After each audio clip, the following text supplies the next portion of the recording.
کی شان ہوتی ہے میرے پیارے اسلامی بھائیوں، کتنی سخاوت، کتنا بڑا دل ہے، ذکر الہی کر رہے ہیں، دعا کر رہے ہیں تو دعا قبول ہو رہی ہے، اور اس کے بعد پھر عطائیں کیسی، سبحان اللہ سبحان اللہ، کیا خوبصورت ان کی ہستی ہے۔ شاعر کہتے ہیں کردار میں جھلک ہے انوار مصطفیٰ کی، کردار میں جھلک ہے انوار مصطفیٰ کی، نورانی آئینہ ہے حضرت امام جعفر، کونین کی بلندی ہے ان کے نقش پا میں، محبوب مصطفیٰ ہیں حضرت امام جعفر، سبحان اللہ۔ تو اے میرے پیارے اسلامی بھائیوں، حضرت امام جعفر صادق رضی اللہ تعالیٰ عنہ اللہ پاک کی دی ہوئی نعمتوں میں دوسروں کو شریک کرنے والے تھے۔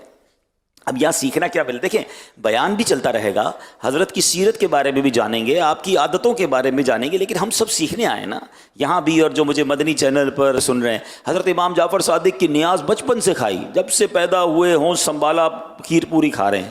بھئی کھیر پوری کھائی اچھی بات ہے، مگر ان کی ذات سے کیا سیکھا، عمل کیا کیا۔ اب آپ سوچئے کہ ایک ایسی شخصیت جس کے پاس کچھ کھانے کو نہیں ہے اور اس کو کھانے کو ملے، اور وہ ملنے کے بعد اس میں بھی دوسروں کو شریک کرے، کیا خوبصورت سخاوت ہے۔ ہمارے فریج بھرے ہوئے ہیں، ہماری کبڈز بھری ہوئی ہوں، ہمارے پاس بہت ساری چیزیں، پھر بھی دینے کو جی نہیں چاہتا۔ اچھا ہم کب دیتے ہیں؟ جب ہمارے کام کا نہیں ہوتا، کھانا بچ گیا چلو غریب کو کھلا دو، ماسیوں کو دے دو، مدرسے میں بھجوا دو ہیں۔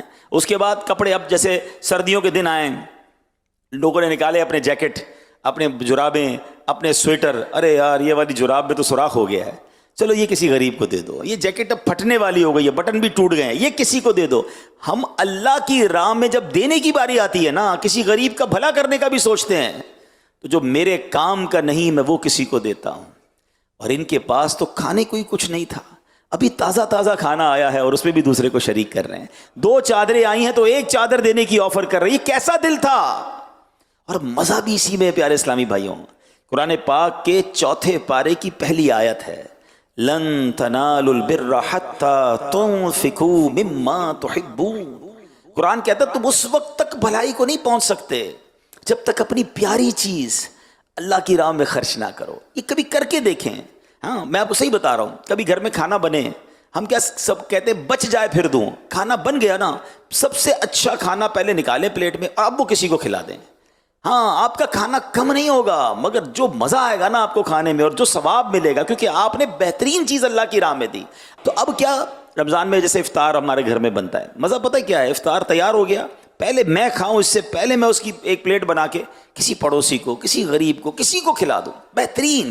10 کو کھلانے کی بجائے 1 کو کھلاؤ، مگر بہترین کھلاؤ۔ میں نہیں کہتا 10 کو کھلانے والے غلط کرتے ہیں، مگر آپ اپنے دل سے پوچھیں نا، بہترین دینے کا مزہ اور ہے۔